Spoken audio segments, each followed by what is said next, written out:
Hi, and welcome to the 30th installment of Keen Minds. We were covering the season finale of the Blacklist Redemption, Whitehall conclusion. I am Jen, aka Takata Saiko. I am Tessa from Criminally Sane in Tumblr. And oh my gosh! Yeah, indeed. Indeed. It was an episode that I'm don't like describing things as epic too much because you use it too much and it loses the meaning, but I would say this one came pretty close. I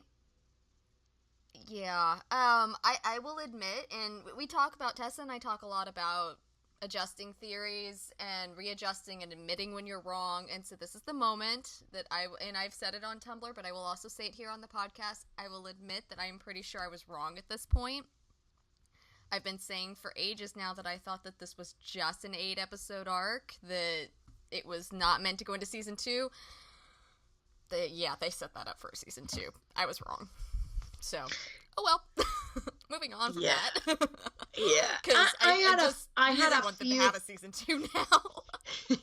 Well, they could technically wrap all this in the Blacklist, but I think they were always gearing towards, I think, a second season. And I always said, I think that what they're doing is they're setting up a series that they could transfer the characters from the actors that would agree to go on.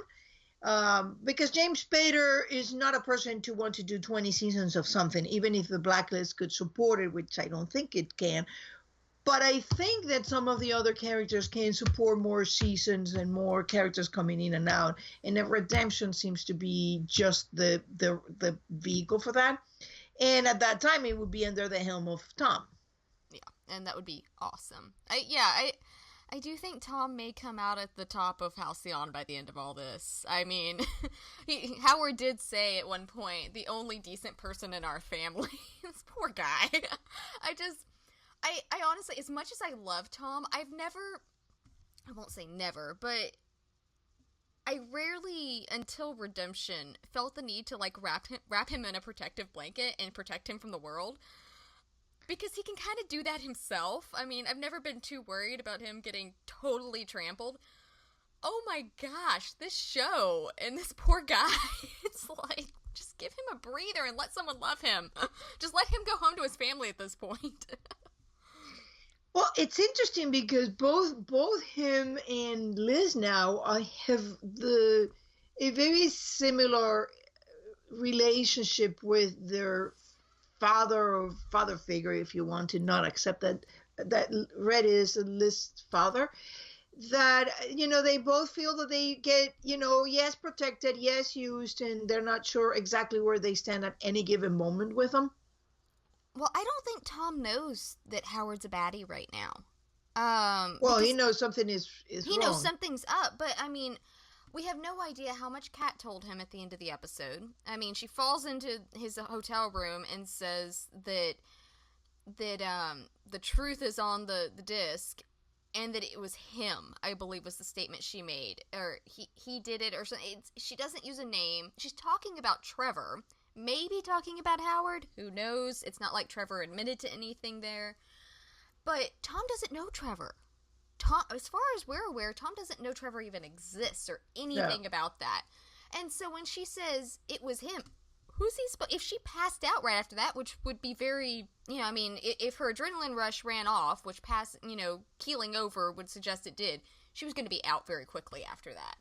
And so, and I also think that we know why Tom doesn't get to the Blacklist probably in the first few episodes. I have a feeling that the first few episodes, although they may take weeks in real time in the Blacklist, I think that in Blacklist time, they're going to take place over maybe a few days. I don't think we're going to have that. Well, we're going to have that flashback episode, too. I saw that on Tumblr this morning. They released some stuff for that, and oh my gosh, Kaplan, Baby Liz, all of that, like, it looks so amazing. I'm so excited. Like, I'm just looking and going, mythology. Yeah. I'm wondering, I mean, am I going to have to scrap my theory and adjust severely, throw it out completely?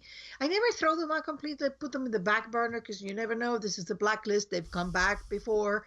Is sure that they will if they get discarded, or will I have a yay moment? Yep. And that's kind of how Redemption has been for me in a whole. I've got a document set up, and I want to do a complete rewatch of Redemption before I end up posting it. But I've got a set of all my theories that Redemption just tanked, and I've got several on there. I've got 4 or 5 on there that I had steady theories about Tom's past that Redemption just nuked. I mean, and that's fine. It's fascinating to me as a Tom fan to have those answers. They're answers that I honestly didn't think I was ever going to have. And being a writer, my brain fills in holes of information I don't have with ideas and headcanons, and hence the reason I have, like, I think over 121 shots right now in the Truth and the Lies series. That, you know, just all these ideas of conversations that we don't see on screen and things that could happen, did happen, would happen. You know, that's how my brain works. I mean, that's why I tend to have what turn into AU series written over hiatuses, is because my brain doesn't want to stop. But, you know, I have weeks and months of no information, and I'm going, something has to give here. Oh, look, it's an AU. You know? Oh, see, the way my brain works when there is, you know, hiatus, and it's go back and sometimes just have the episodes running in the background, so I'm kind of half listening, half looking, sometimes watching without sound, sometimes hearing them without the visuals, and that's how I find a lot of things when things start to click. I have a mind that makes look, basically it's a pattern recognition software that I have in my head. Yeah, I can see that. I've said for a long while that your mind is kind of a steel trap. The way your brain works is impressive. Thank you. But see, I'm blushing. You can't see that, but I'm blushing, and I don't blush easily. So anyway, I think that this is going to require that over the summer hiatus, maybe we set up a few episodes, and we do a whole season 4 of the Blacklist, and also an entire Redemption, because I think that once we go through an entire rewatch of Redemption, like a binge watch, like you watch all 8 episodes within 1 day or 2 days, a lot of things that we haven't seen are becoming apparent, because that's been my experience with the Blacklist. Things that you don't even notice once you watch them right after the other. Yes, and also when you have information. It's like in the Blacklist, for that example, once we knew Tom wasn't the innocent schoolteacher, you could go back and you'd see Jacob Phelps bleeding through what was then just a mask of Tom King that he was wearing. Or more of a mask than anything. You know, you could see these instances where the real him was bleeding through this sweet, innocent little doe-eyed teacher that he was putting on. And you saw him through that.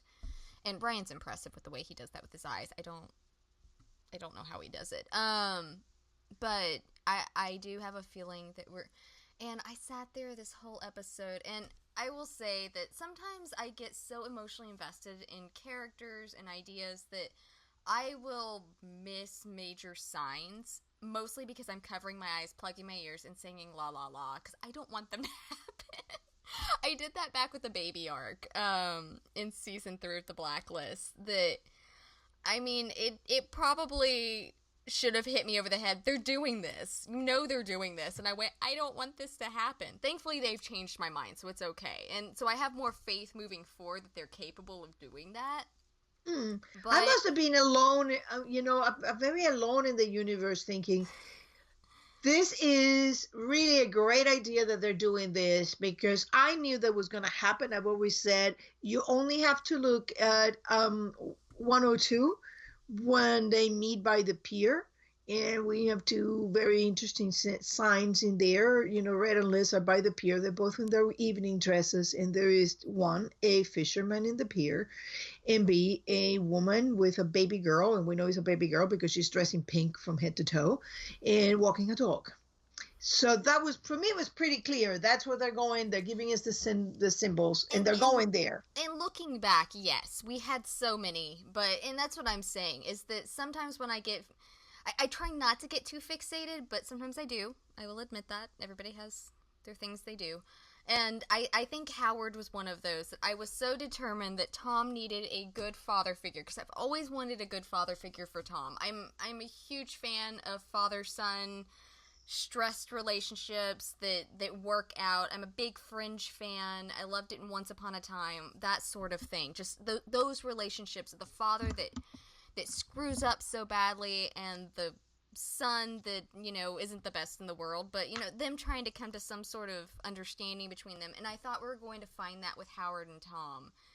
And we You still may might. not be. We still might. But so Yeah. I was so determined, especially after that moment, I think that was last week, with Tom so distraught over the fact that he had failed Howard, and Howard going, that's fine, moving on, and basically being the anti-Bud.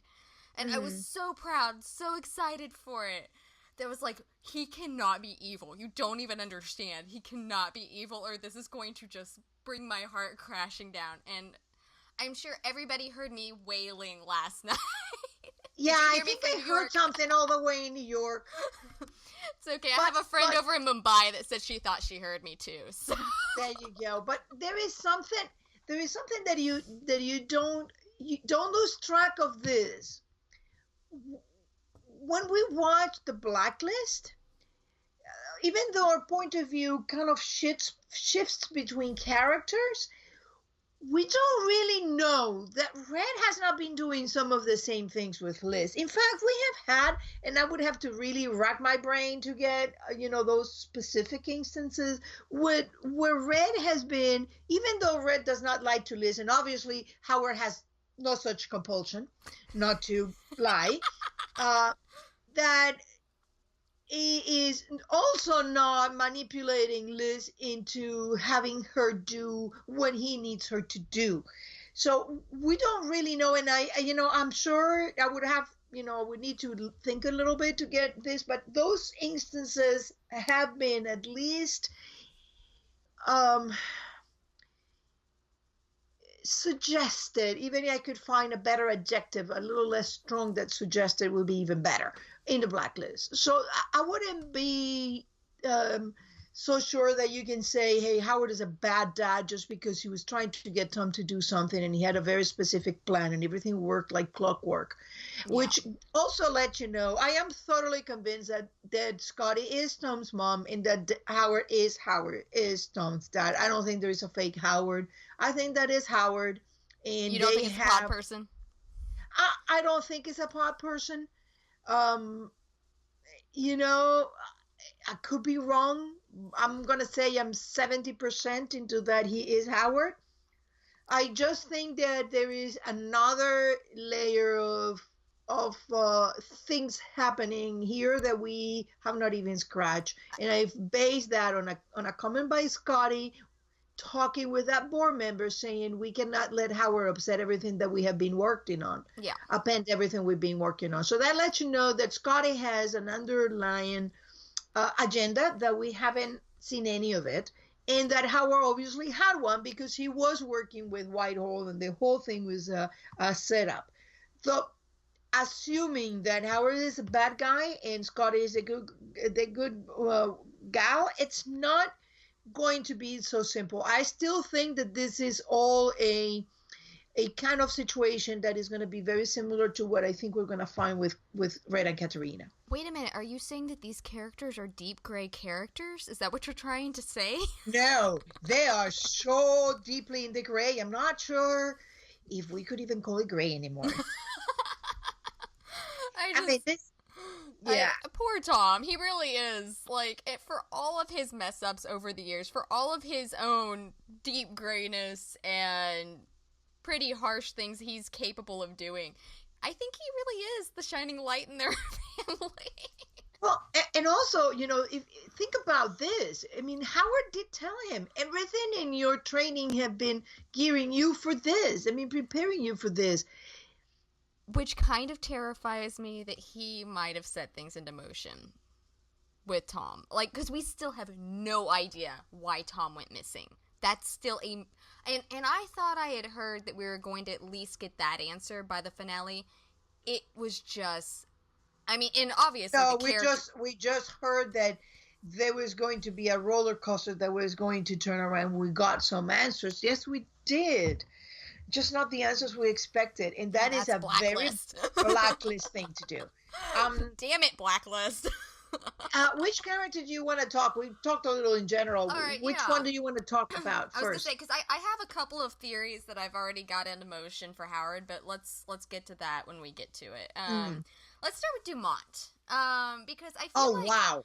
I mean like Adrian hit it out of the park, and we've talked about before on this podcast that Dumont is very much a character he's kind of mirroring Tom in this. Who do I trust? Team Scotty, Team Howard. Who do I trust? And it boiled down to, for him, Kat's answer, did she tell you?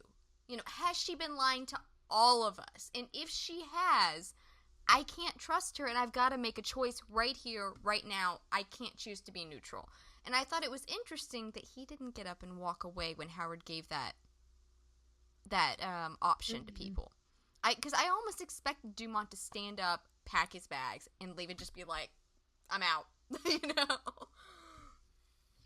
Well, I got the feeling from watching Dumont and Howard and all this, especially when he went upstairs and says, well, he's alive, and Howard did, and Tommy's our son, that he's always known that Scotty keeps things from everybody. He told that to Tom, every day and twice on Sunday.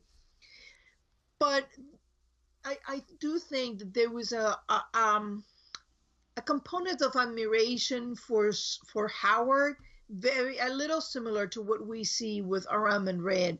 There is an intellectual, infatuation that is going on in there. Well, you saw that when Howard said, how did we get in here? And, he was pointing that out to Dumont. How did we get in here? You got them in. And, it was very blatantly I outsmarted Scotty.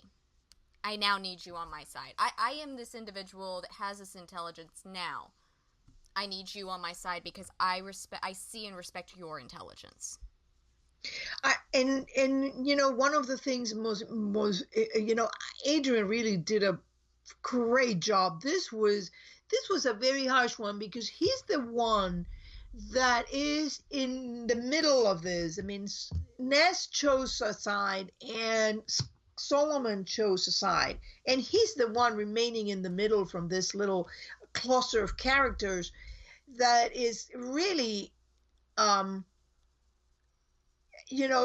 to go back and forth in this thing, and you see the ever since last episode he's been having a hard time processing who to trust.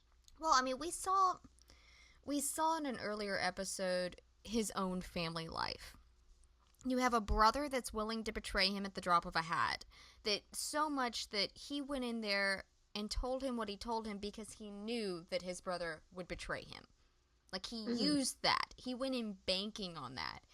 And there was also the comment from the brother, you used to be mom's favorite. So you get the impression Dumont's on the out with his family for whatever reason. We don't know why yet, specifically. And so Halcyon is his family. These people are the ones that he trusts, that he cares about. And I think to have Scotty hide that from him, it goes to the point that there are lines that get crossed. Some, national security things, it's need to know. Your husband, aka my other boss, is still alive. Might should have told me about that. Tom Keene is your son? Might should have let us know before you set us after him, chasing him down, and said that he'd stolen secrets. It just, certain things that she lied about and the way she phrased, I can completely understand why Dumont's offended by that. And it's a smack to his own loyalty in a way that she didn't trust him. And so when you've got those questions working, and then suddenly all of this comes out, I don't blame him for questioning Scotty. I still don't trust Scotty. I still like Scotty. I still think she's been set up she's Oh, not she was squeaky set up clean. for this, that's for sure. She's not squeaky clean, though. I mean, she's got a lot of secrets. And Red was right. Scotty has a lot of secrets. Mm-hmm.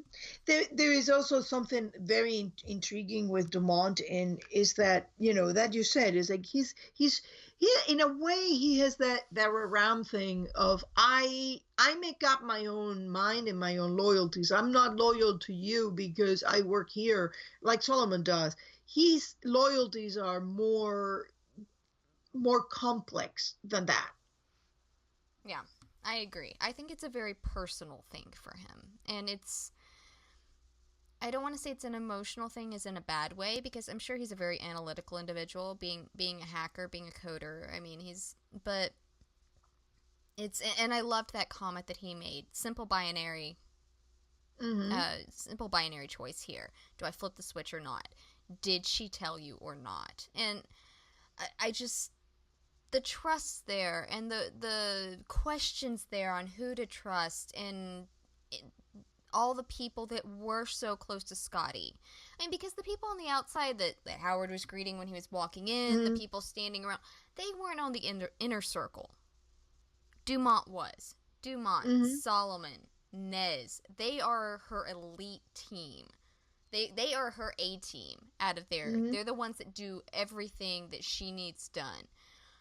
And so I think Dumont thought they were on a different level than Joe Schmo that works in accounting, Yeah, or the other team leaders, or the other operators. The guy with the apple. We've all seen that Alcyon is not just them, but they are the elite, super elite team, as you said. It was interesting that this episode, I don't think Dumont used tasting. I don't think he did either. I was thinking about that earlier. So that was really an indication of what the deep level of upheaval that he was going to, that nothing in there felt to him right. I mean, everything was feeling wrong. And, he got Tom pointing a gun, and Tom told him it was a tranquilizer gun, but, he was going to do it. I just love that. I'm going to shoot a tranquilizer at your face. And he went, you do that? Try me. It's like, I think that, and we've said it before, that Dumont really connected quickly with Tom. I think he trusted him quickly, connected with him quickly. He probably saw a lot of Scotty in Tom. And a lot of Howard. Mm-hmm. I think that everybody saw that, and everybody had an emotional reaction to that, even though they didn't know what they were seeing. I think that's what they were seeing. Exactly. So it was very intriguing. It was a fascinating episode, and it's one of the characters that I'm really looking forward to watching in season 2, and I hope they do get a season 2. But I'm really interested in seeing what that dynamic is going to look in the future. Yeah, I think Dumont's character will certainly be one that kind of like Aram, like we've said over on the Blacklist, the audience character, who are you supposed to trust, Yeah, very, very intriguing. Who you got next? Nez.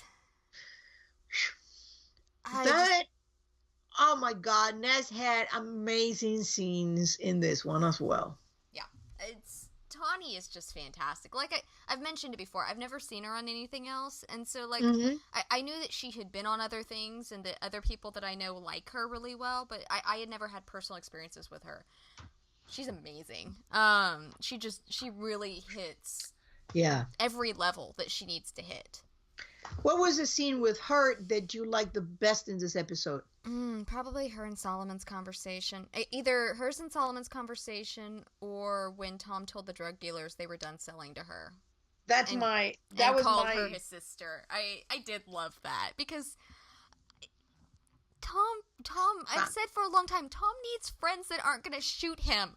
His best friend, I mean, even after he broke up with her, was probably still Gina, and she shot him. Yeah, I was going to say that, honestly, on the Blacklist, the only people who are not going to shoot you are not even your family.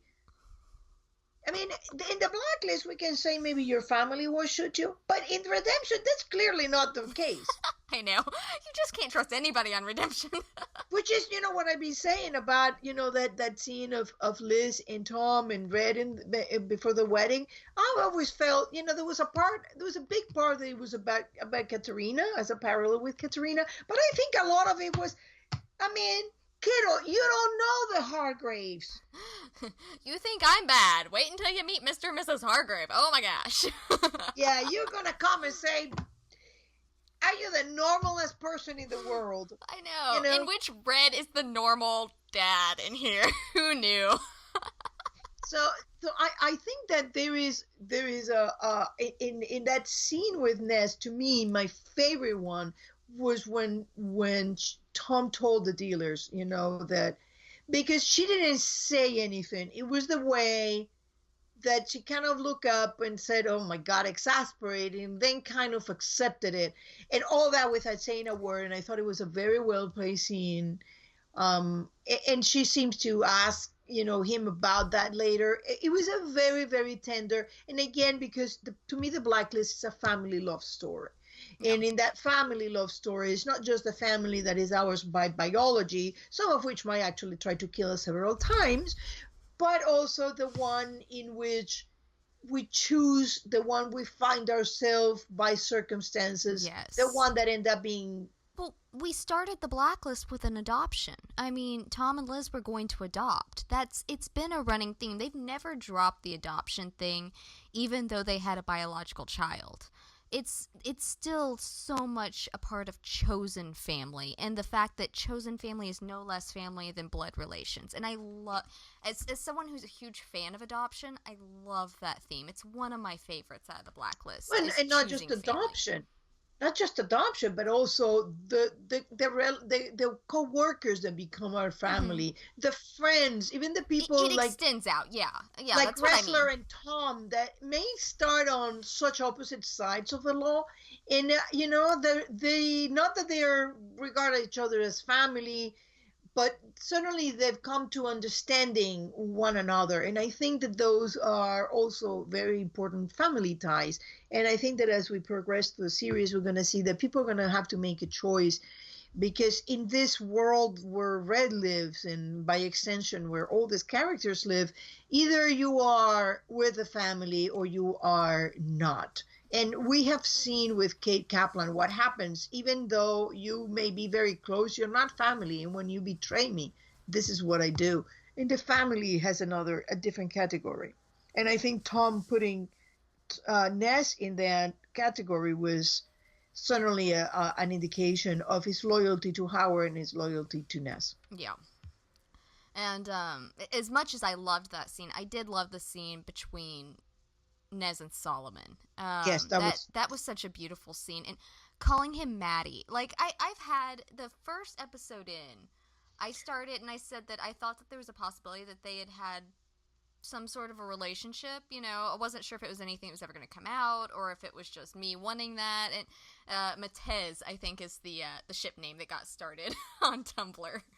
And I was a fan, but as time went on, I was like, maybe not. Maybe they're just close coworkers, whatever. And I kind of lost interest in it.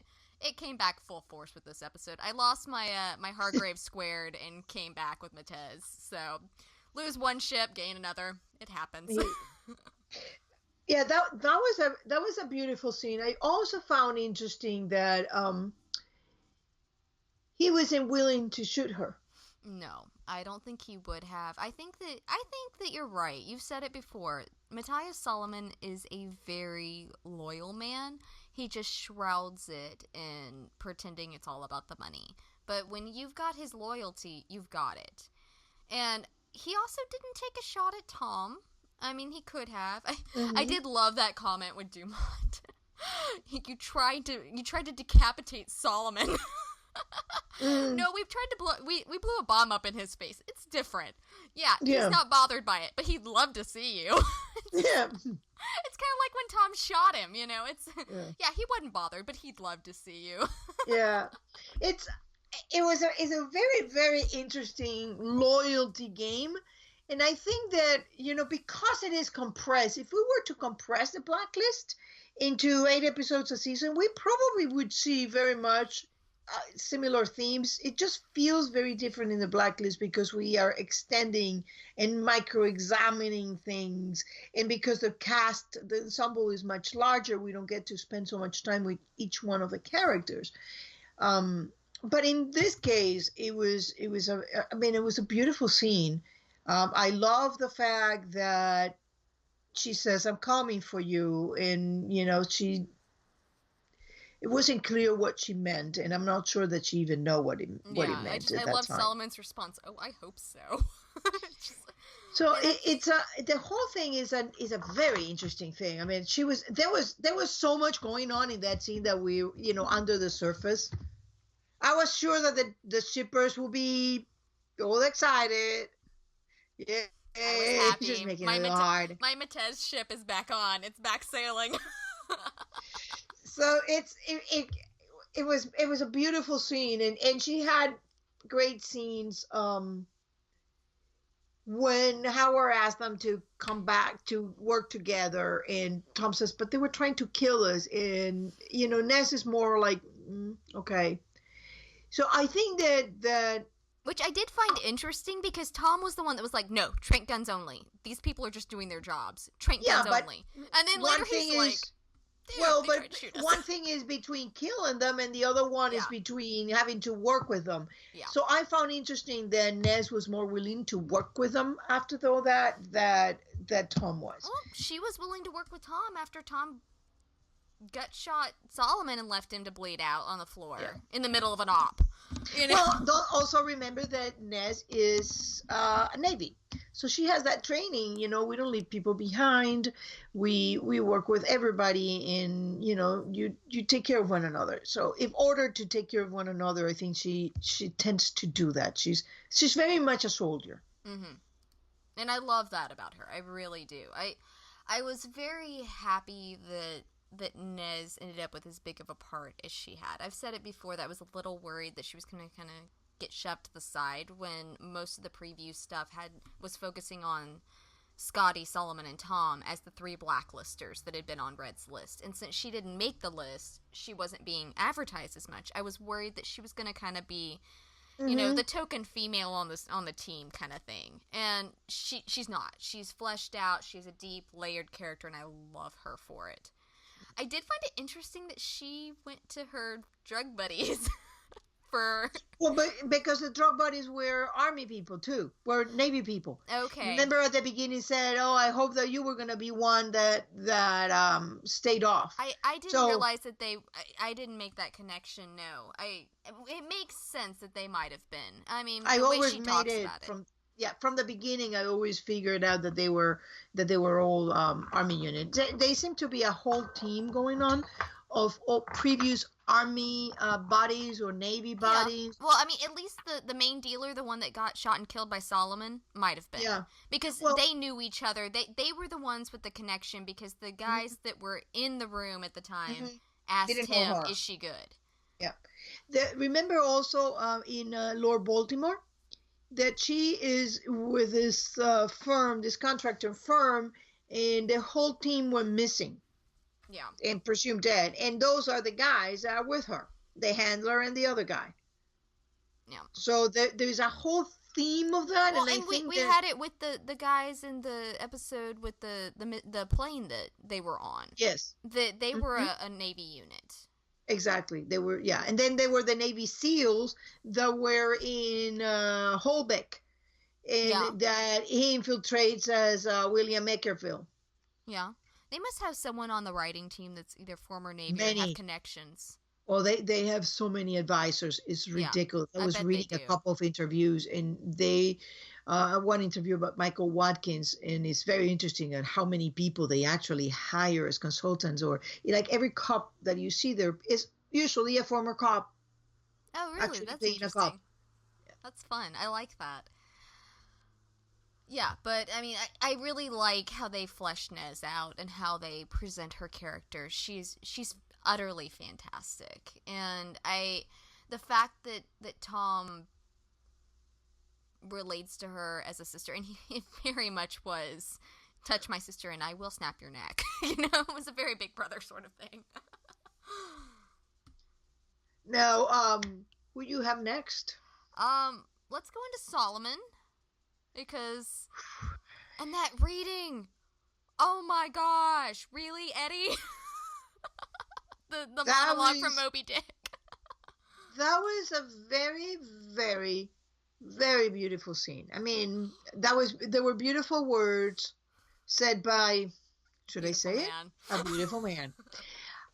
Deliver impeccably and with a lot of, because in that moment, that retreat, he takes a time to say those lines. And I found it so interesting because, well, he delivered impeccably, but also because when we first meet Red, he says, I'm Ahab.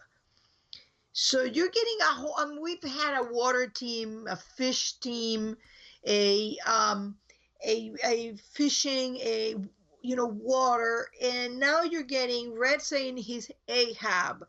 Now you got Matthias Solomon basically saying I'm Ishmael. So that you're getting a whole theme that is closing in between two shows, and is, that concept of Red is Ahab, he's fishing whales, and and Ahab is a very obsessed person who's going to basically there and who's going to be left out alive.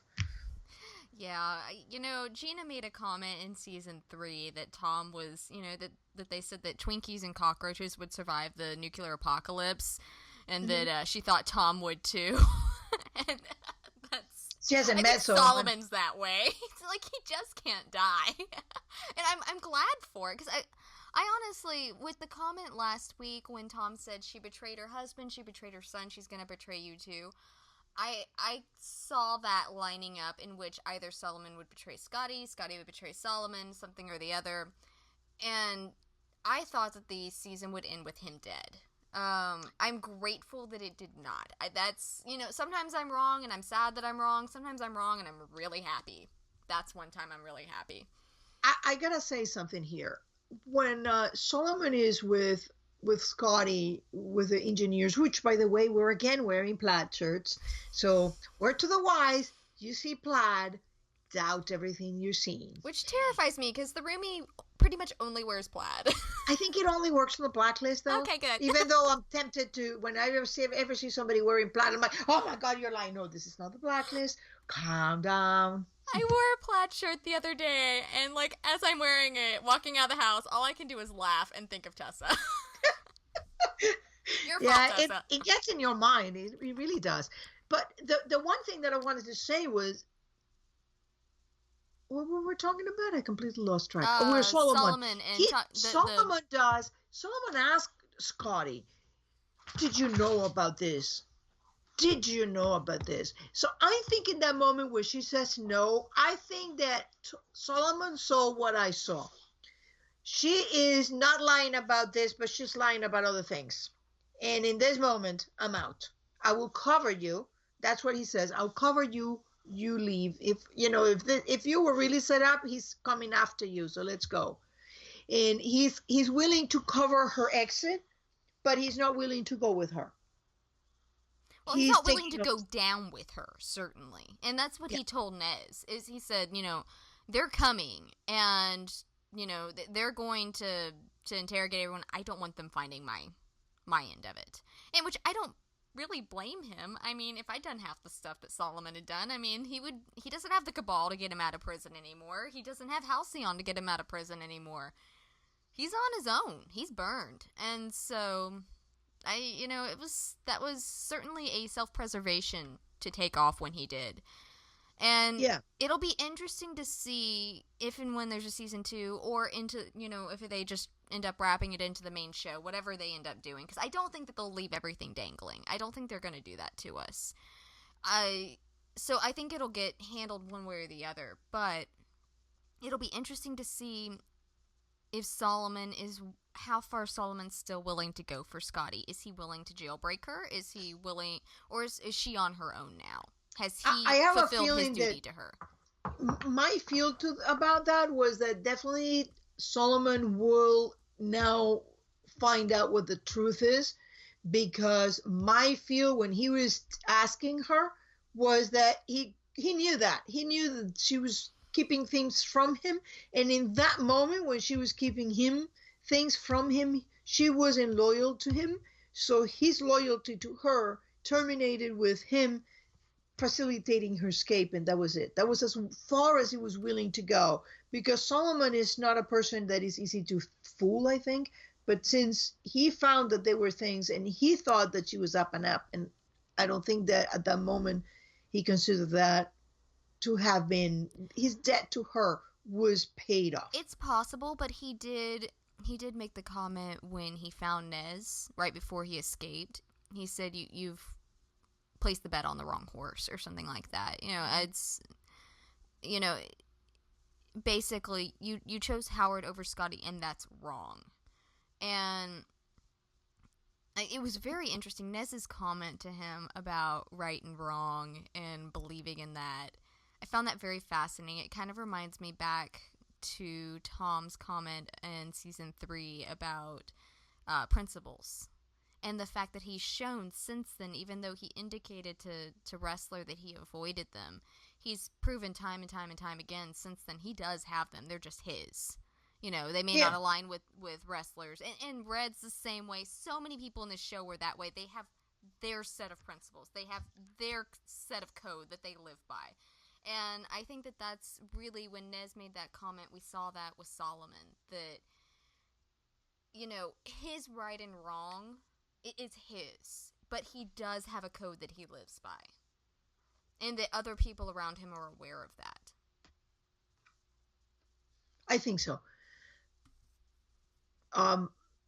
It was a very, very interesting episode. They're starting to do that of focusing, doing those close up on his face, and they serve very well the scenes in this episode in particular, because there was a lot of things happening in his eyes that we would not have been able to see.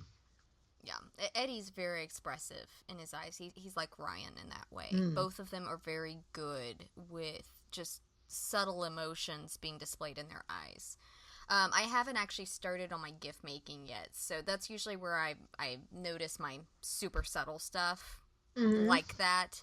I've seen it 2.5 times now. I've made it through half the way through a third round before being able to record this. But yeah, when I start my gift making, that's where I'll start seeing all those nice subtle emotions and all of the expressions there, and I love them because they really do have a fantastic cast for it. They show rather than tell so well. Should we go into whom now? Oh, Jen is the keeper of the list today. Yes, I have it up on the computer. Kat. Let's go into Kat and Trevor. I mean, because they're separated, but I do think, I think we have to get that. It was so interesting because, I mean, it was obvious that Trevor was playing a bigger role than we known there, because he kept being there with no other, either the objective of Trevor was for us to know what Scotty really knew or didn't know.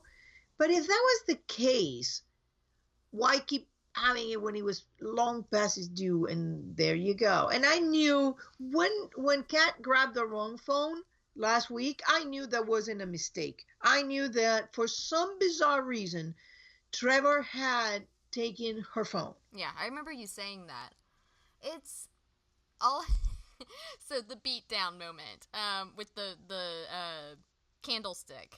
All I could think of in that moment was Solomon from last week. No one's ever gonna say you're just a pretty face. No one will ever say that again. Not that anybody will say much about Trevor, because I'm pretty sure he didn't survive that beatdown. I mean, no, that was pretty. Yeah, that was pretty that vicious. was the 10 o'clock He could be alive. That was he could be alive. I like him, and he was a perfect evil guy. Oh, I cheered when Kat beat the guy. I went, oh, there's the adrenaline rush. Go, Kat, go.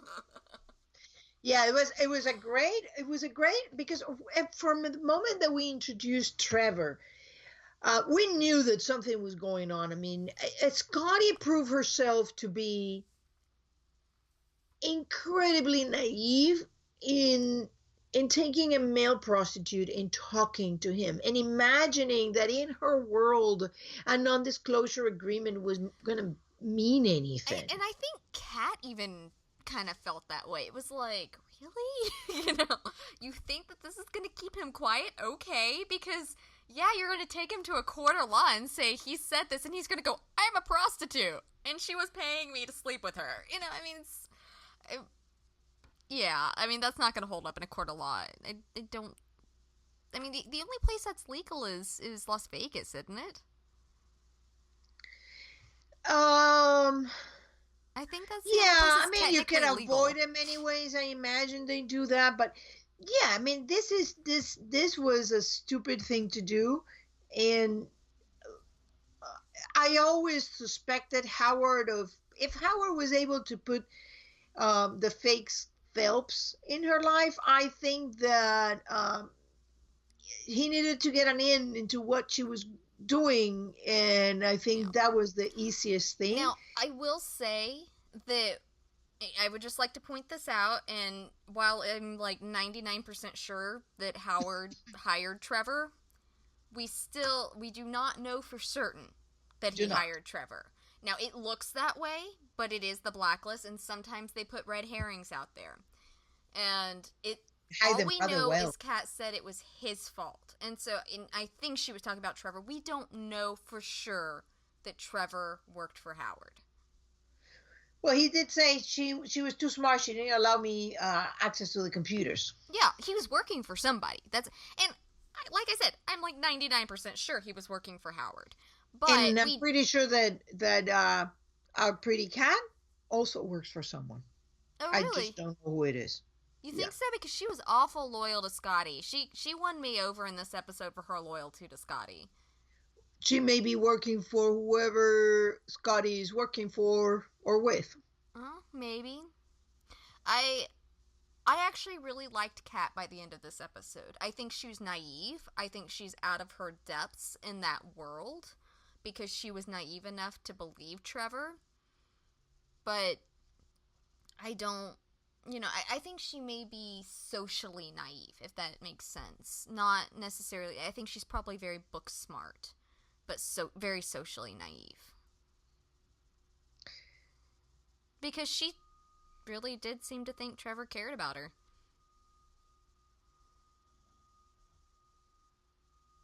True, she did, which was, yeah, that is naive. It also, um, what surprised me about her was that she knew that Howard has gone off his medications.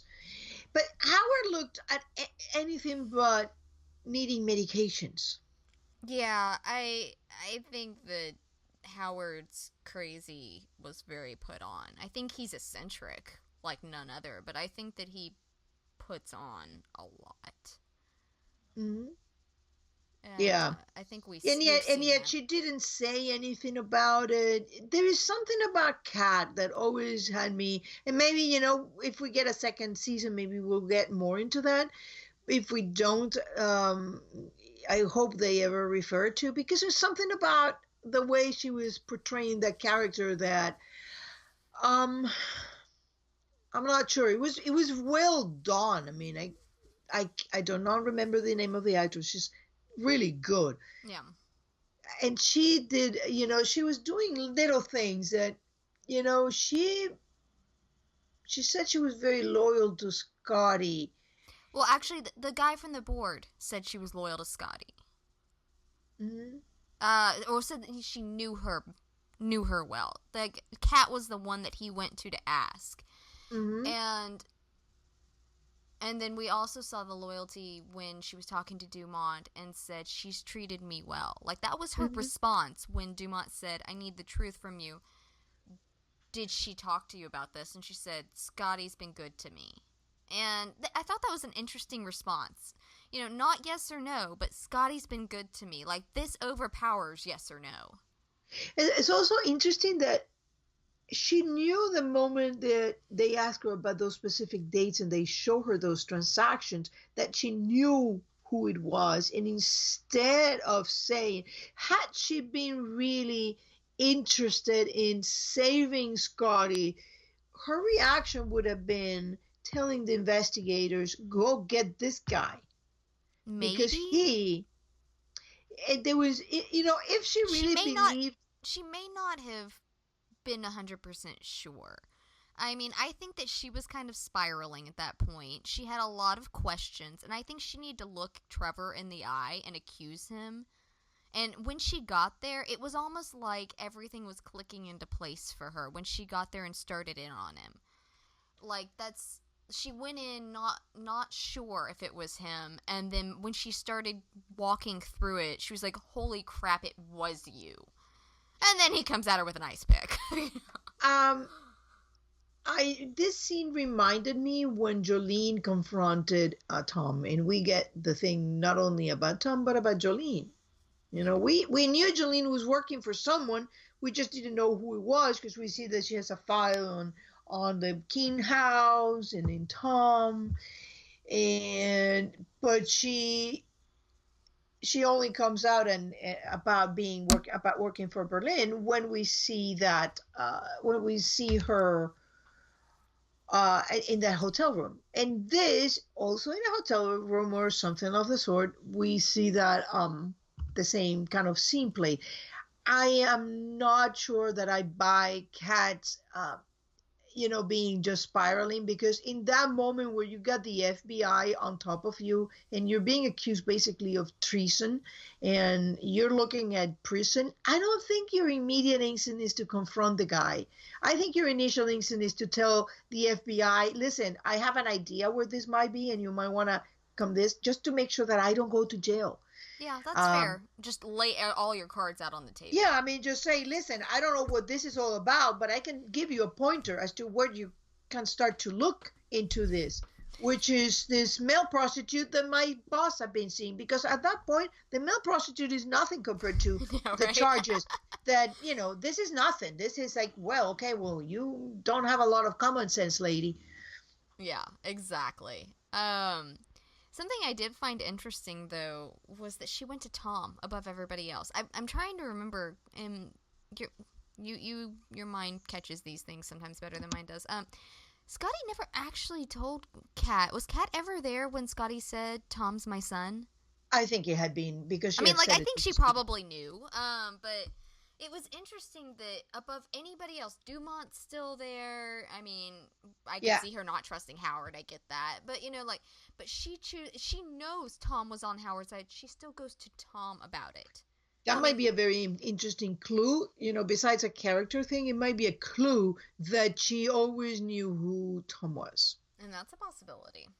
Because, I mean, she did, when she goes to meet the fake Phelps, when Scotty goes to meet the fake Phelps, before she finds out the result of this meeting, because let's say that she found, that Scotty had found really Tom through them, she would have just gone on and tried to find this boy, this my son. Yet, before this meeting happened, she cancels with Trevor. So that tells me that there is some other level going on with Kat. And I might be wrong, but to me it feels like Kat knows things that we don't know that she knows. And that's possible. I don't know. I've got a lot of questions with Kat, which is good, I suppose. And she was wearing plaid. And she was wearing plaid. First episode when we meet her, she's wearing plaid. And wore it again. It's like a death sentence with Tessa. If you're wearing plaid, good luck to you. She will never trust you. Well, Howard was wearing plaid. And the one thing that is interesting is that Scotty has never been anywhere near anything wearing plaid. And I've also seen that Howard's worn less plaid lately. Like, he's not been wearing his hat. It's interesting. Mm-hmm. But let's move into Scotty and Howard and all of that, because it's so intermingled. And all of them are in this episode. They really are. But Scotty. Oh, Scotty. Well, there is some things about Scotty that I find interesting that we don't forget. I mean, I do think that she is indeed Tom's mom. I don't think that she's a pot person. I do remember that Red said to her when we first meet her and he gets us face to face, you know, there's survival has limits. There is, especially for people like us. And the fact that Red is talking about Scotty and himself as belonging to whatever category that is, as being together in that category, because we don't know, since we don't know who Red is or what he's really doing, we may have suspicions, but no certainty. It's very hard to know what Scotty is. But whatever it is, Red and her belong in one category for something. Yeah. The other thing is, Red was also warning Tom that Scotty keeps secrets and that her answers could not be trusted. And I think that still stands. I mean, I have a bad habit of taking Red completely at his word, as I think a lot of the fandom does. It's what we do. We want him to be honest because he's our lead male, and we want to be able to trust him and for him to be a solid and believable narrator. And I think to a large extent he is, if you know how to decipher Red speak. Mm-hmm. And I believe him when he says Scotty has a lot of secrets. A lot of them have to do with Tom, And she's deeply manipulative. What he omitted was that Howard was even more manipulative than she was. Oh, and he said that Howard struggles with his own demons. I do wonder with them if okay. No, that needs to wait till Howard. I've got a couple of theories for Howard. Oh. But Scotty, I don't know. There's something about Howard that I think that Red would choose her over Scotty, if that makes sense. I mean, when he was talking to Scotty in season 3 of the Blacklist, he said, that Howard never would have taken the Kirk job out of respect for their friendship. And that Scotty did. And so you get the impression he at least, even though he understands that Howard struggles with significant demons and that he has a lot of trouble of his own, he has a certain level of respect for Howard, and that he does not hold for Scotty. Like, he holds respect for Scotty's intellect, for her ability to get the job done, but he doesn't trust her any further than he can see her, I don't think. And I don't know, I got the impression he had a little more respect for Howard in that capacity.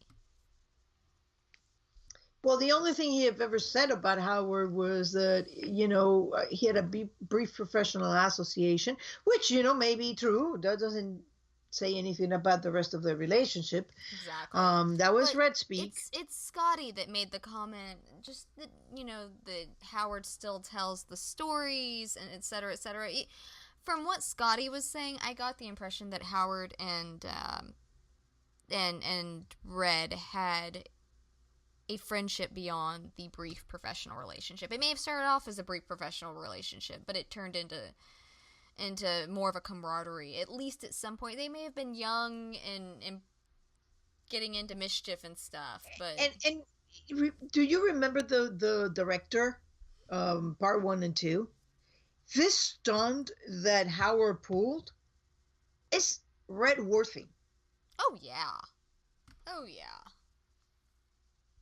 Almost make me like, I do wonder. I mean, they gotta that relationship gotta go pretty deep, because Red says, she's a brilliant strategizer, and Howard runs circles around her. Yeah.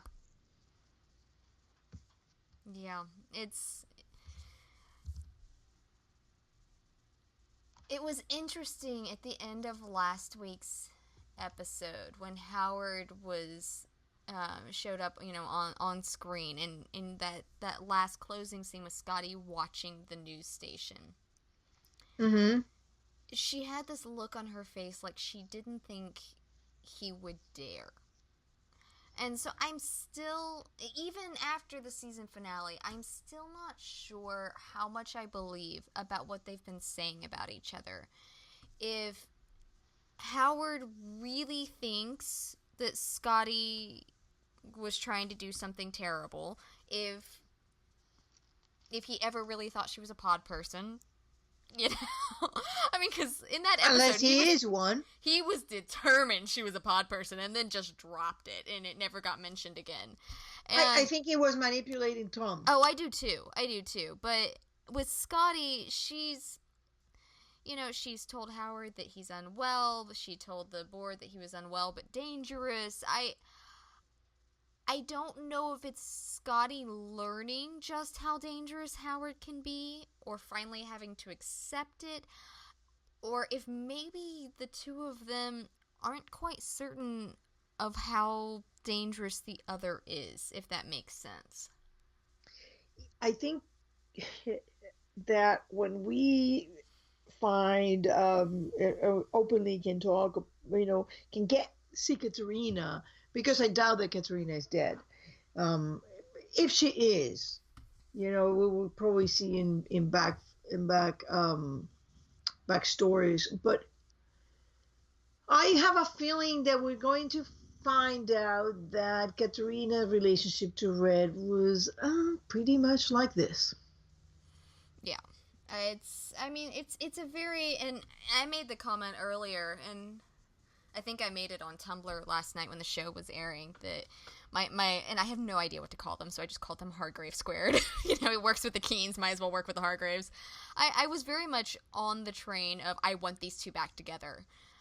I am currently more or less off of that train. It doesn't mean that the writers couldn't go a direction which I would get back on, because these two are spies. Like, the lengths that they go against each other are in a whole foreplay. Foreplay, exactly. It's in a totally different category if certain things happen later on. Yeah, like when Liz tells the Red, she tried to kill us, and she says, for foreplay. Yeah, she's exactly. a fascinating woman. Exactly. Oh. I mean, or even the Keens in season 1 with their whole Mr. and Mrs. Smith fight that they, a lot of people they were done, they were over, that was never happening. They were so angry, and they, to this day, they hold on to that anger with a seething rage against Keen Squared. And yet there's so much that happened in between to show growth and expand on that relationship, and They're spies. wrong, yeah, but. And that's what it boils down to, is that when you're working with a spy show, you're not working by reality's rules. I mean, yeah, this, as I always say, this is not the husband beating up the wife because she asked for a cold one, and she didn't deliver a really cold beer, or the wife hitting him with a frying pan because she didn't like his tone. Yeah, exactly. And so, like, right now, where they stand, I'm like, well, I guess that ship it's at least dead in the water for me, but it's not quite sunk yet. Like, it's the Blacklist. They could come back together, and they may never come back together. Who knows? But they are fascinating, and good grief, I'm starting to be really, well, I say that, I was going to say that I'm really glad Tom wasn't raised by them, because he'd be more screwed up emotionally than he is already, but if they hadn't lost Christopher, they might be entirely different. I think they would be entirely different people right now. I think that losing their son was a catalyst for a lot of things. I do think that is to an extent true, but I have a feeling that their relationship was always like that. And I have certain theories that I know make people very uncomfortable, in which Tom and Liz are somewhat related, not to a point that, oh my God, icky. You gotta understand any biological relationship between Tom and Liz is icky. I'm sorry. I know we disagree on this, but I will always have the sort of reaction to that. I have European roots, and it's cousins, second cousins. Yeah, I know what you're saying, and personally, I will always have that reaction to that, and so, like, we can. It's nothing against you. I just will always have that reaction. I know, and I know that would be an uncomfortable subject. As a person with European roots, and South American roots, I can see how that in the United States that is seen very different. Although I did, some research on it, and it's not a uniform. It varies by state and all that. But anyway, whatever the thing is, there is something about Howard and Scotty and Red and Katerina, for the little things that we have seen of Red, and also Red and Carla, that tells me these men and these women don't have relationships that even relate remotely to what we call relationships. Healthy relationships. Yeah, they're spies. I mean, Red calls Madeline foreplay. I mean, it would, honestly, these people would get bored if they had normal relationships. Oh, yeah. And so, like, I think Tom and Liz are probably the most normal out of all of these people in what they want out of their relationship and how they react to each other. Once they are the ones that have broken the mold, in which they had the unhealthy part and then they realized it was unhealthy and they fixed it. And now where they're at is a healthy place. I don't think that their predecessors had the fixing yet. No, you never know. If and when Katerina comes back, that may get fixed. The Hargraves may fix themselves. We don't know. We don't know where this is going. But as it stands right now, the Hargraves are doing their spy thing. It doesn't look normal, but I'm willing to say, you know what? This is a different reality. Yeah, exactly, and that's what I mean. Like when I say that I'm off of that ship, I'm not like screaming and ranting that it's a horrible ship or anything like that. I'm just saying, well, they might come back to it, they might not. Who knows? We'll see where it goes. Let me ask you something. Did you believe that she was that she was sad? And what did you think about Tom not going? He goes over there and he just holds her. Oh, that whole scene. I think he was really torn. But it is the scene in which I sat there and like I said at the beginning of the podcast, I've done very well to like plug my ears, cover my eyes, and go, Howard's a good guy, leave me alone with my thoughts. Because I did not want to believe it. That moment when he says, when she says, can you believe everything Howard says about me? And he says, today I can. I was like, and we're doomed. The writer in me went, it's like a flashing neon sign. We are doomed. Howard is a baddie. This is happening. And, like, I couldn't even enjoy my father-son hug to the degree that I would have. Even to the degree that I enjoyed the Scotty and Tom hug a few episodes ago. I just couldn't enjoy it in that moment enough because today I can was in the battering around my mind going, if she hadn't sent Solomon to hit him with a she screwed herself there. Badly. Yeah, I mean, that was pretty much a bad move. Yeah, like, if she had come to him, but she doesn't know him well enough. I don't think she knows what he's been through with Liz. The fact that he understands the lengths people will go to. I don't think she has that full understanding of what all Tom has been through and what he might be able to accept. If she had come to him after that and sat down and talked with him about it, she might have been able to convince him. Instead, she went for the Solomon, do your thing, and then he beat the crap out of him. And Tom's like, okay, well, thank you for that blaring, announcement that you're not to be trusted. The other thing is, I find interesting, and I think that Scotty should have known that, Tom is a different person, because she never even says, hey, you told me that your wife was dead, but I heard that she's quite alive. I know. I was really looking forward to that. I'm really going to be looking forward to the DVD and Blu-ray release to this, because I'm hoping that we'll get a lot of extras on it and cut scenes and the whole bit, because I'm really looking forward to things that I was hoping would be covered like that they must have just cut for time. Because we have a whole conversation from the pilot episode between he and Liz about what that I assume is about him taking the job that we saw pictures of. She was in a shirt that we never saw her in the episode, and there was a phone conversation that we never saw aired. And you would assume that's him going, what should I do? Are you okay with me taking this job? I feel like I need to know more. That I'll call you, babe, I'm going to have to call you back. Him calling her back, basically. And we never saw that air, so I'm really hoping that there are going to be deleted scenes. And I don't know when they'll release this on DVD, but I would assume maybe midsummer if it goes in the same route as Blacklist. I'm going to guess it's going to go on Netflix. Which I bought the Amazon, so going on Netflix is kind of meh. But the DVDs and Netflix tend to be released about the same time. Yeah, there's a lot there. There's a lot there.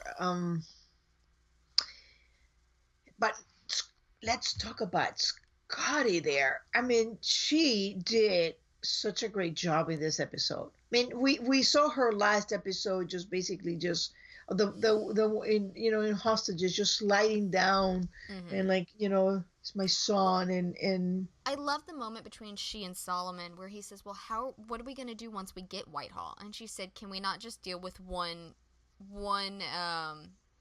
crisis at a time? Crisis at a time. Thank you. And I'm just sitting there going, that's so accurate, because I mean, really, they've just had crisis after crisis piled upon them, and take it one step at a time. And I think that's the only way she's a very anxious person, it seems like. I mean, we saw when she was on her way about to go to the hospital when Tom escaped last week, that she was running the tongue rubber baby bump. Yeah, I can't buggy say it. bumpers. That one. the tongue twister.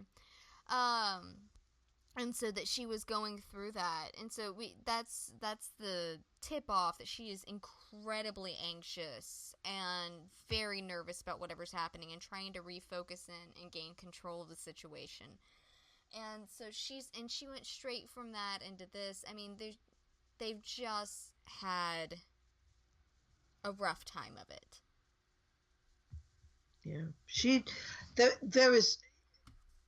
I mean, I know that the second that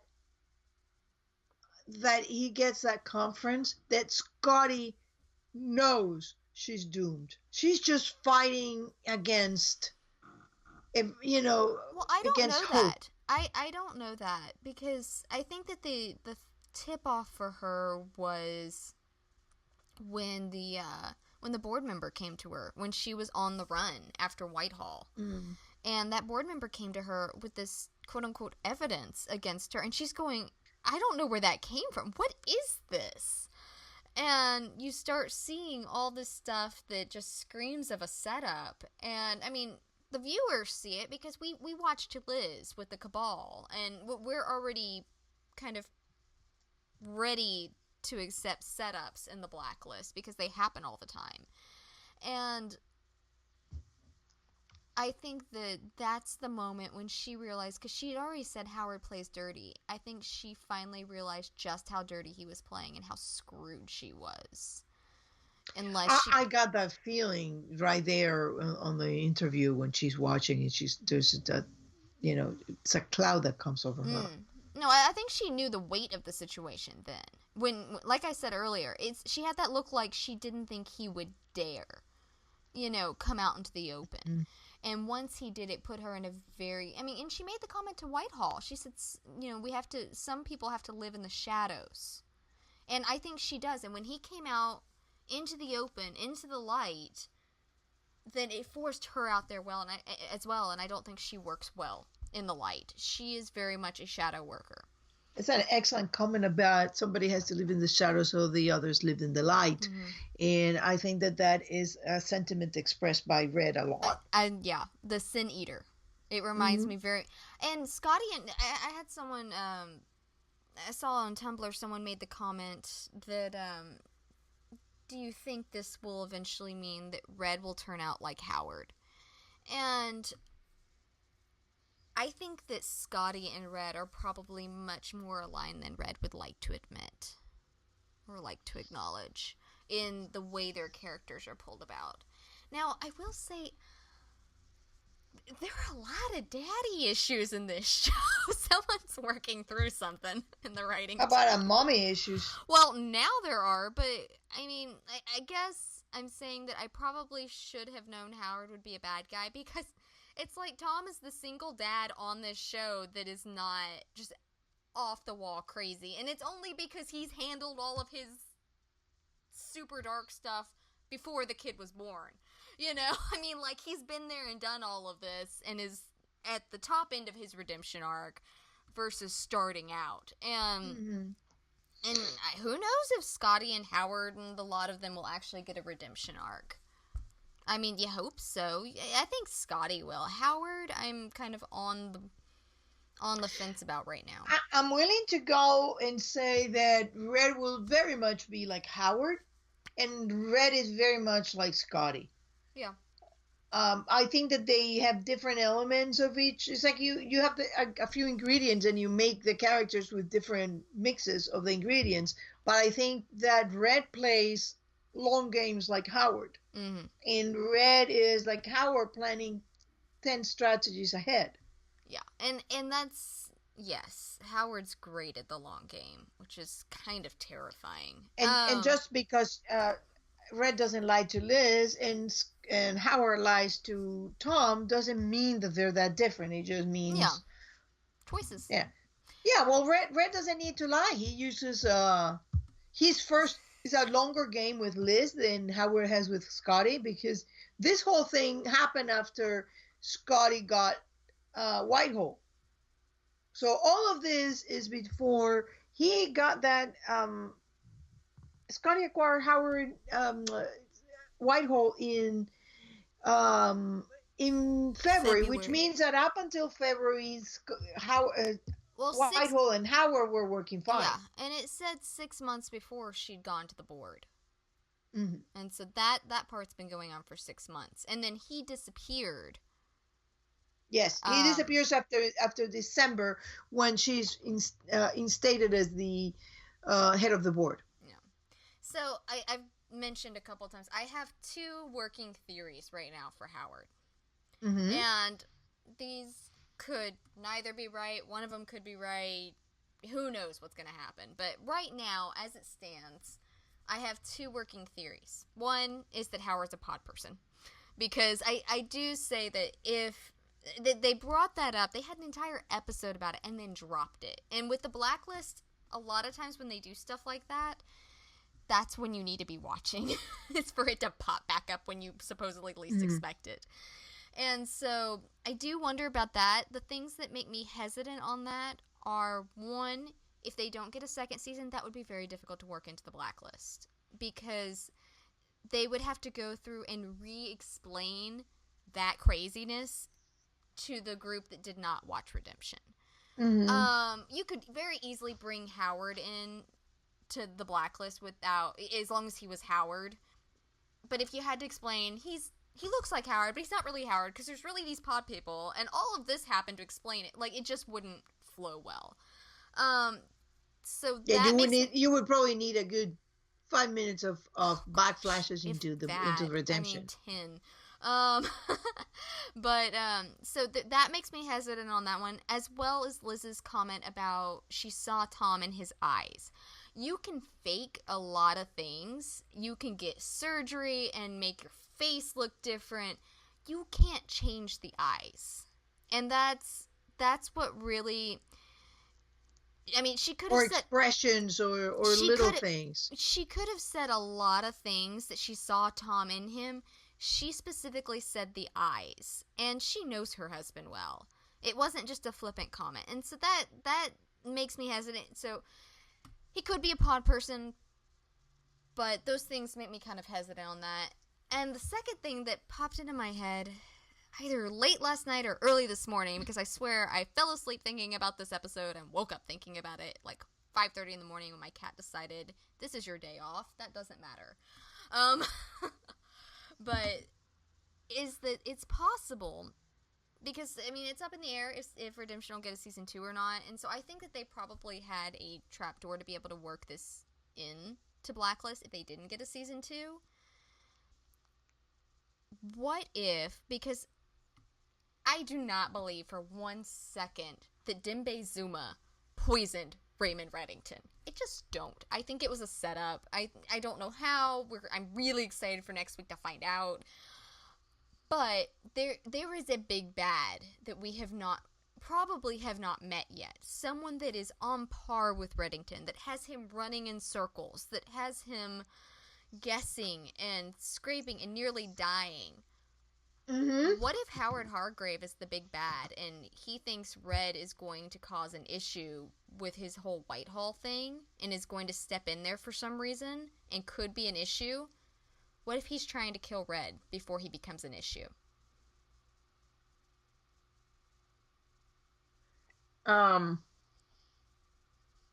don't see anything top of my head that I could disprove the theory with. It's just one of those that's a possibility. I mean, I hope not. I really want Howard to love Tom, but I would be more inclined to say that Red is working with Howard on something. And it's possible. Yeah, I just like that popped into my head, the idea that Howard could potentially be the big bad, because we're looking for this big bad that knows Red well. And so Scotty's got enough of her issues. She's not doing that. She's got enough problems without trying to add Raymond Reddington onto it. I think she does her best to stay off his radar. Well, she also refused to kill Red. So yeah. If she was a big bad, wouldn't that be an easier thing? Yeah. And so and it could be neither of those. There could be something I haven't even contemplated yet, and who knows if I'll come up with it or not before it actually comes out. But working Howard in that way would be interesting. It would break my fan heart, but it would be fascinating. That's kind of how I feel about this entire episode. Like, it was insanely good writing, but it broke my heart. I think Tessa was a little worried about me last night. What was it I texted you with? I was like, I feel very betrayed right now, was my statement. Yeah, I was expecting something like this. I thought that they may have been a third person, and I still think there is, just not as I imagine. I don't think this third person, I think Scotty is working or aligned with something else. I don't know that this something else is an interest opposed to the country. I don't think that that's the reason, but I think they are working at odds against each other. And I think that the reason for that is an unknown element. And I think this unknown element that we are not seeing in Redemption and the unknown element in the Blacklist is all the same.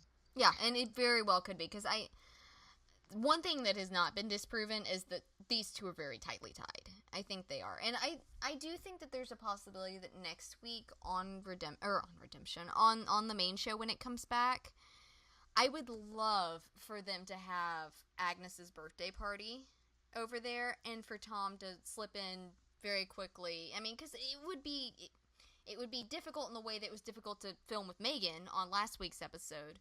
But they could very easily do the birthday party, have that on the Blacklist, and have Tom pop into the birthday and go, babe, I'm not done. I came to see, yay, I've seen my baby girl, yay, I've seen my wife, I'm not done. I'm going to be gone for a little while longer, and which would explain the several weeks without Tom Keene at all. And it would be a good way. I hope it's not just a phone call. It could also, I could see that just being a phone call to explain it, and I hope not, because good grief, let this man see his family. Well, I think that there may be a lot of ways they can play this. It also might be that the birthday is something they filmed a while ago and they go for that. It could also be that just because it happens, the episodes happen a week apart, doesn't mean that in real life they're going to happen a week apart. I mean, this could be very well that the Blacklist starts the very same day that this ends, and then we get, it's a week passes because Tom says that is the next week or something like that. Is that what he says about? Yeah, he said in a week my little girl turns 1. So that is where you say that could be that the next episode of the Blacklist takes place over a couple of days, especially because we apparently have one that is basically a backstory episode. So Yeah.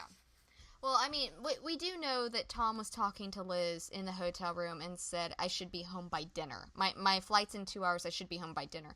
Granted, he probably didn't make that flight, considering Kat showed up bleeding out on his doorstep. You would imagine that he had to handle that and didn't just leave her bleeding in the hotel room. That's pretty sure he didn't do that. But how much he had to do and how long that delayed him, there's no way to know until. But I'm hoping we'll get something. I imagine we almost have to get something this next week. And so that's the good thing about them being so tightly tied, and something we wouldn't necessarily have if Tom weren't still tightly tied to Liz and to Agnes. You know, if they had broken them up or something, we could be waiting indefinitely to find out what happened to Tom Keene. But thankfully, he's still tied tightly with the main cast, and we should find out at least, even if it's just a comment dropped, what's going on and have an idea. And there is, I think as we go into the past with Red, all these things, everything that we are seeing came to be between 1988 and 1990. Those years is when everything happened. Everything that we see happen in that, vicinity. You can even stretch it to 1994, but I think by 1994 everything was already set in motion. So those years are very, very important, and those are very also important years in the Cold War. Yeah, I do think that it means something that Tom and Liz were both taken around the same time. I think that's important. I mean, otherwise, why would they both be around 4 years old when all of this happened? When Liz shot and supposedly killed her father, and when it could Tom also was be taken. Related not about the age, but about the time. Yeah, that's what I mean. I mean, because they're the same age. Like, I mean, that's the a year apart. No, I think they were both they were both born 85. No, Tom was born in 84. He was 85. 84. He was born on August 84. That's what is in the birth certificate. Is it? Okay. Yeah, August 10th. I'll have to go back and look. And then he was taken at 3 because he was taken before his birthday. Okay. They're in the sand making castles. So that's what the thing about my boy being 3, my boy being 4. He was 3, he was 4, is because he was right on that cusp. Yeah. And I think that Liz fire also happened very near a cusp of her birthday, because if my theory is correct, and that fire happened in Russian Orthodox or any Orthodox Christmas, that's January, and Liz's birthday is somewhere in March. So she was 4, but she was almost 5. Yeah, and that's assuming that the birthday that Sam told her she had is her actual birthday. Yes. We don't know that for sure. She made the comment in season 2. She doesn't even know if that's her birthday. Well, the fact that Red remembers. That's true. That's true. It's pretty solid. That Red, gives her. But it could very well be a year, because let's say that you have a child so severely traumatized that basically she loses a year. It's not that they drop her with Sam and that was it. They drop her with Sam, and then she had her memory. It's not eraser, is memory extension process happened. And this is not something that happened overnight. There's things here that we don't know about Liz's past. Right. I mean, and I think we're about to get a lot of answers in these episodes, which is exciting for me. Which gives us to the last character that we have here, Tom. I mean, we've been talking about Tom. There has been, through a running link throughout all of this, but man, that was a heartbreaking episode. Yeah, it was. I mean, and he was back and forth, and you could tell when he was talking to Scotty in that scene that he wants to believe her. But right now he just can't risk it. His his trust is with his dad. And I don't blame him for it. I mean, Scotty had him beat to hell. I wouldn't trust her right now either. I mean, and that's, I'm sitting there shouting at my television during the scene when she's like, you have to admit that it's cruel that he sent you in here and wouldn't let you tell me. And I'm sitting there going, yeah, that's accurate. I've already, I thought about that, how horrible that is. But that would hold more weight if she hadn't just tortured him for information. I mean, like we said earlier, Scotty, bad call. Yeah, and then she even though in that very very moment that was so emotional, she's like calculating. Yeah. Oh yeah, but that was a very good thing because you really saw how I feel about you, huh? Yeah, and Scotty has, and that's the problem I've always had with Scotty. Yes, she shows her vulnerabilities, but it's a calculated risk that she makes. Every time she shows herself as vulnerable, it's for a calculated reason. She's a manipulator like none of... Like, Tom has nothing on her, and he's a master manipulator. And, like, I mean, she has him running in circles. Howard has him running in circles. All of them have him. And I'm sitting here going, these people are insanely good, because Tom Keene is a talented liar. He's a talented manipulator. And so is Red. Yeah, and so the fact that Scotty is able to do this to him and able to keep him guessing like that, that means something. And I both trust and don't trust Scotty. I'm so torn on Scotty Hardgrave. I really am. And I that think, was a powerful scene at the end when she just looks up like... Oh, yeah. And in the scene where, I mean, Tom made sure he was in front of her when she was being marched out because he had been watching back in the... Like, he purposefully walked out so she would have to walk past him. I think he was trying to gauge. Yeah. Yeah. Very, very interesting. And it's funny because, the in this episode, it was far more about Scotty and Howard than it was really about Tom. Oh, yeah, definitely. Tom kind of he was just kind of being jerked around everywhere. And to be fair, he's kind of been jerked around this entire season. Like, it's very much like Liz. Liz does that too. Like, you'll look up and you're like, this poor woman, I would be pissed off too if I were her. Because she's just being pulled this direction and that direction. And there's never, Oh, no, you don't need that answer now. Go get the next Blacklister. By the way, he might kill you, but I am looking out for you. I know, so and that's kind of how Tom is right now. Is in the way he reacted and the fact that he put himself in her line of exit to watch her. While I think that, yes, he trusts Howard right now, I do think that he thinks it's possible that Scotty was set up and that Howard is wrong. I don't think he thinks Howard did the setting up, but I do think that he thinks there is a possibility that Scotty was set up. The second season is going to go, right? He's going to go back in undercover in Alcyon. With Howard. This time spying on Howard. Gaw. Oh, absolutely. I can guarantee that's what is going on. This poor man. Can he just stop spying on his family? First his wife, then his mom, now his dad. Like, just let him go home to be with his family. I know that so many people are like, I hate domestic Tom. And, like, don't get me wrong, I love Spy Tom. I do. And, like, I'd be very sad if they ever just made him domestic Tom. But as a fan of Tom Keene in his many layers, I'm like, can we please have both? Can he just love his wife and child? Like, give him 5 minutes with both of them. That's all I'm asking. Yeah, but at the same time that we're being laying, it's very interesting the way this is going, and you have to sometimes look at the entire picture, in my view, because we've been setting up these parallels between Howard and Red. I mean, both are obviously brilliant manipulators that can play games that take brilliant manipulators and turn them in circles. Between Red and Scotty, by that comment of Red that, they're people like us.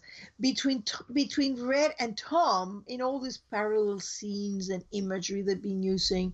Between Tom and Liz, with all these things are being set up. And I think that in order to see once we finish the season, I'm gonna have to do a total and thorough rewatch, because I think that we're being told a lot more than we realize we have. I agree. I'm gonna definitely do. I will do a rewatch of season 4 and of Redemption after, and Oh, I'm going all seasons. I was gonna say I may do 1 through Redemption, or well, 1 through. I'm going 4 seasons of the Blacklist yeah. and Redemption.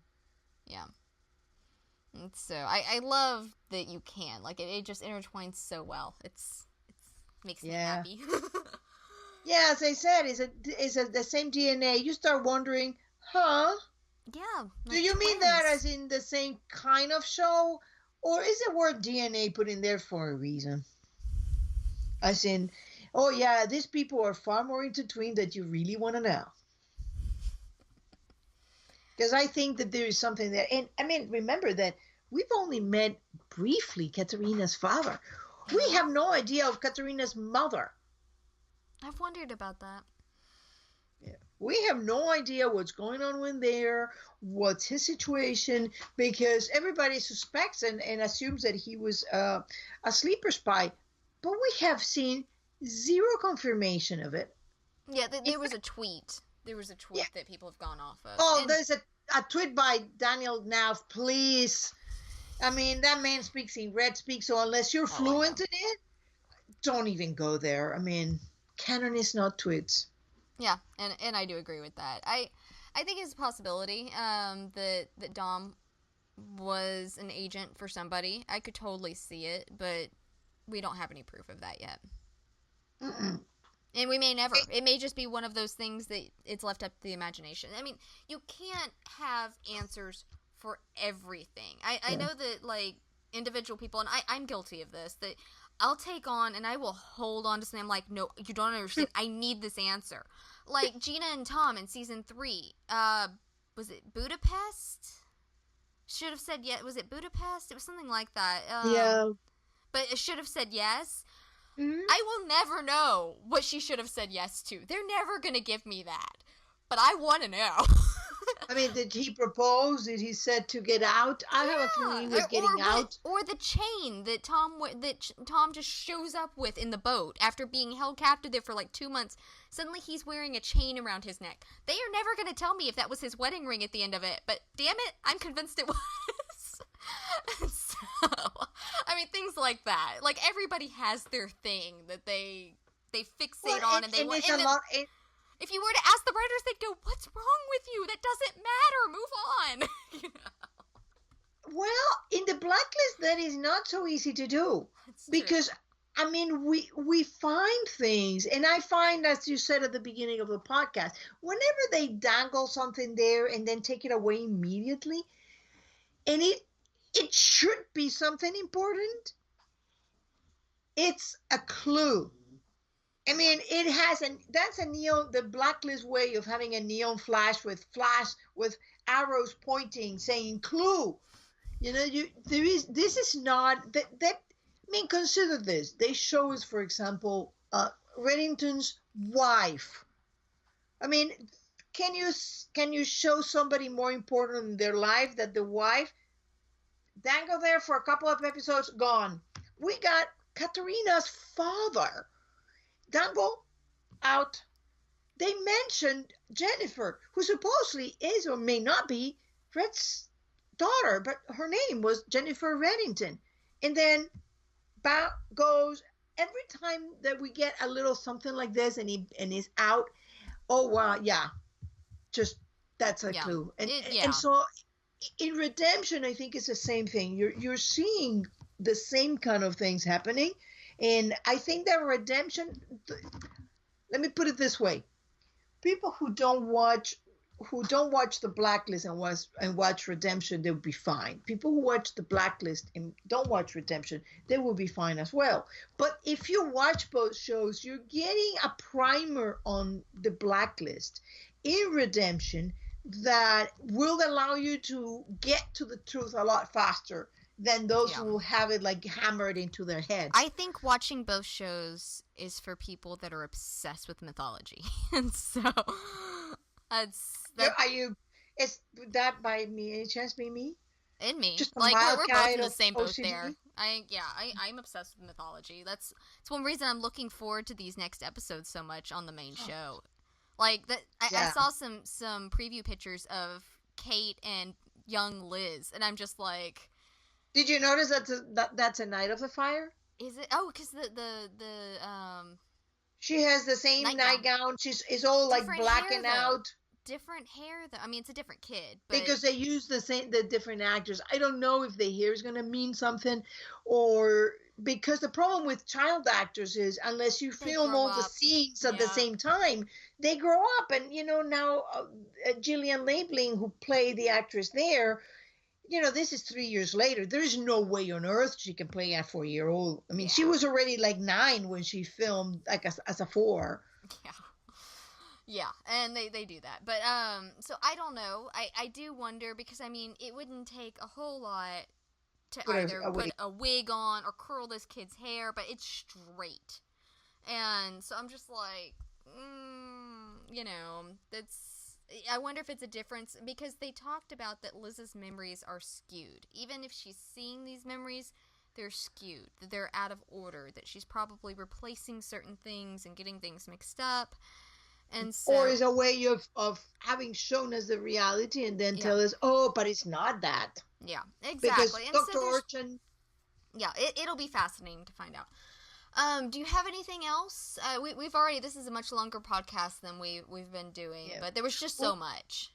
we will I think what we'll do is we will over this summer get a special episode going about a total review of Redemption, because I think it certainly merits. And I think that once we get some answers in the Blacklist, we're going to look at Redemption in a very different way, because they were very specific about wanting those episodes, those 8 episodes, right where they had them. Yes. So you gotta consider that there is a reason for that, and that might be apparent in season 4.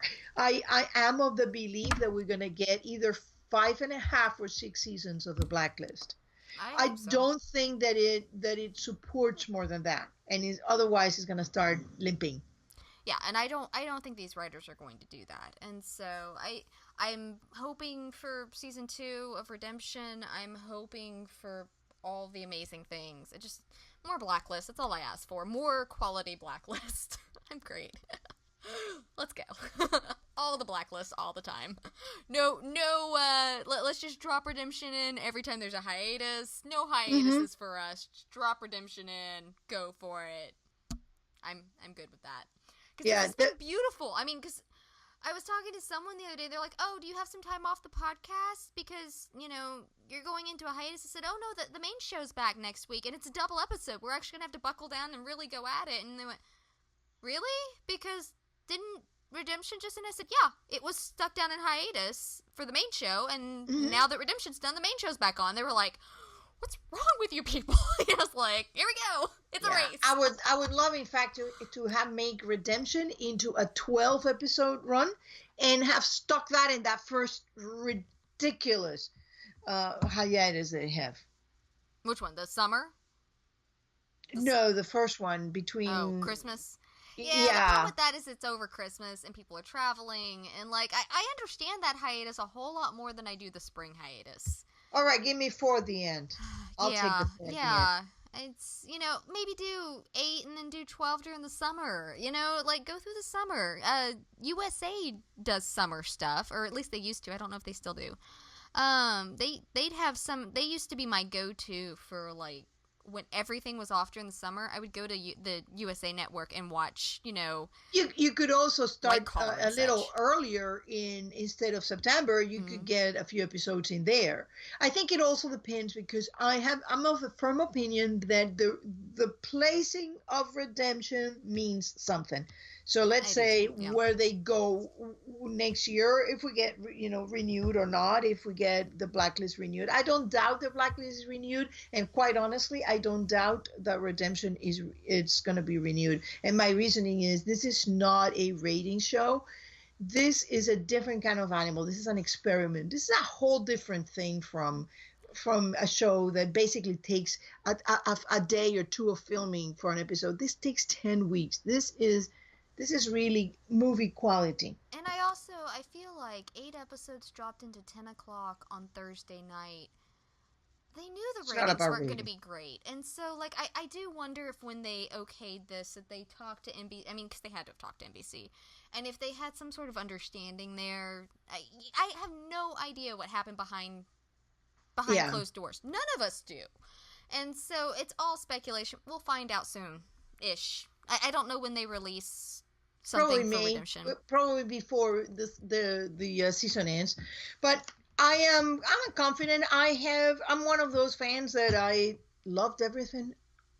I used to have very harsh views on continuity, and there were episodes that I hated. I remember I hated Alistair Pitt when it happened, and you know what?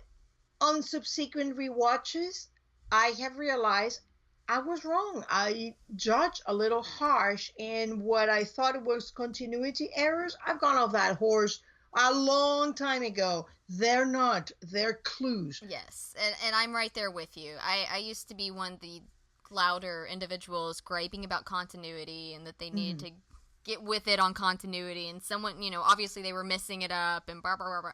I just needed to learn a little more patience. And now, like, the writers have my patience now, and I judge every other show off of the very high bar that the writers on the Blacklist and now Redemption have set. And I think that there is one exception that was just simply impossible for them to keep the continuity, and it's not a clue, which was the baby, the pregnancy. And that is because of the timing where this thing happened. Yeah. And how big Megan got, because a woman's pregnancy is very different from another woman's pregnancy. Yeah. And generally, I mean, she was showing when she was 4 months, she was showing a lot. And so by the time she was 6 and Liz was supposed to be 3, didn't make any sense. Yeah. So they introduced jumps as they could, but especially as, she was coming off the run, and then they had a date in the TV, and then Red says it was 5 weeks, but then it was to be 3 months. I think that was unavoidable because they were dealing with items that There's also the 1994 and Tom being 14 when the Major picked him up. Yes, he was supposed to be 14, but they have retconned that. Because I don't think at the time they ever planned to delve a whole lot deeper into his background. But that's because Ryan's talked about that they started talking about Redemption when they filmed the Tom Keene episode. That the very first whispers started with that episode. And so when they put that date on there, they weren't expecting all of this. And so they shifted.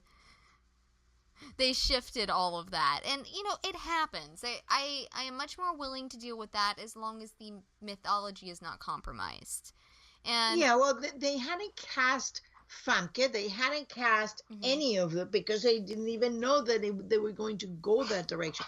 I do find one thing, and extremely, is that they have actors in the Blacklist playing very close to the real ages, and they had Tom being a lot older than Ryan is. So, we will be back next week. Hope everybody has a good Easter weekend for those that are doing stuff. Yep. Yeah, be safe and travel safely if you are. You can catch us on iTunes, YouTube, and SoundCloud. And if you'd like to leave a comment for us, we're on Facebook, Twitter, and Tumblr. We love chatting with you guys. And we will be back on the 16th episode of The Blacklist next week. And that is going to be a double episode, and it's going to be a roller coaster, I think. So up until then, have a very happy Easter if you celebrate. And I still believe in Dembe. I don't think Dembe is a baddie. Oh, I have no doubts about it. I've made several posts about it. There is no way on earth, not because I don't think that Dembe, if Red did sufficiently horrible things, I don't think that Dembe would not have taken his matters in his own hands. But he can just take a gun and kill him. There is no need for this elaborate things. And why rush him to a doctor instead of just letting him die from the poison. Like, it doesn't make sense. Just lock him in the closet, and he will appear dead. And he said, "Hey, I was trying to help him, and it didn't work out. Like, they're gonna find out." Yeah. All right. Well, we will see you guys next week, and hopefully we'll have answers both about Dembe and about Liz and Red and Kaplan, and I'm so excited. I think Kaplan was the nanny so bodyguard. Too. All right, we will see you guys next week. Bye-bye. All right, see you next week.